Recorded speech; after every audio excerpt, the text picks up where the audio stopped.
మా కోడలు మార్కెట్‌కెళ్ళి నా శత్రువులని తీసుకొచ్చింది. వాటిని వెనక, ముందు కట్ చేయలేక చాలా ఇబ్బంది పడాల్సొచ్చింది. అవేనండి రాయలసీమలో కాసే కాసరకాయలు. ఆ కాసరకాయలను ముందుగా కొంచెం ఉప్పేసి ఉడికిచ్చి పెట్టేశాను. తర్వాత ఎక్కువ ఉల్లిగడ్డలన్నీ తరిగి నూనెలో వేయించాను. కొంచెం శనగపప్పు గూడా వేశాను అందులోకి. తర్వాత వాటిని ఎర్రగడ్డలు వేగుతున్నందుగా ఈ ఉడికించిన వాటిని అందులోకి వేసి బాగా వేయించి అందులోకి పప్పులు, కొబ్బెర పొడి కొట్టి పెట్టాను.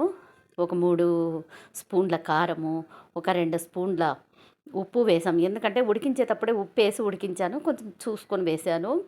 తర్వాత వాటిని అంతా కలిపి మొదట కారం పొడి, ఉప్పు వేసి బాగా వేయించాను. వేయించిన తర్వాత లాస్ట్‌లో దించేటప్పుడు మనం పప్పుల పొడి వేసుకోవాలి. ఇంత ప్రాసెస్ ఉంది. మరి అవి నాకు శత్రువులా కాదా చెప్పండి?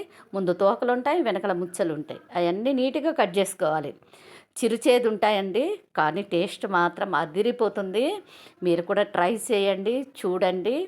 వాటితో వీటిలోకి చపాతీ అయినా లేదా జొన్న రొట్టె అయినా, రాగి రొట్టె అయినా మా వైపు రాయలసీమలో అనంతపూర్ వైపు ఇవి చేసుకుంటే ఆ రొట్టెలోకి ఆ కూర పెట్టుకొని తింటుంటే అబ్బా!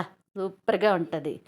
అయినా మా కోడలు అమ్మా ఈ కాకరకాయలు చేసి పెట్టు నేను తినాలి అనింది.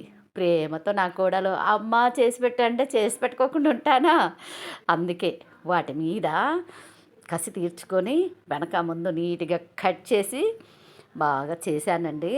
ఇప్పుడు చూడండి ఎలా ఉందో. చాలా బావుంది తినడానికి. చాలా టేస్ట్‌గా ఉంది. మీరు కూడా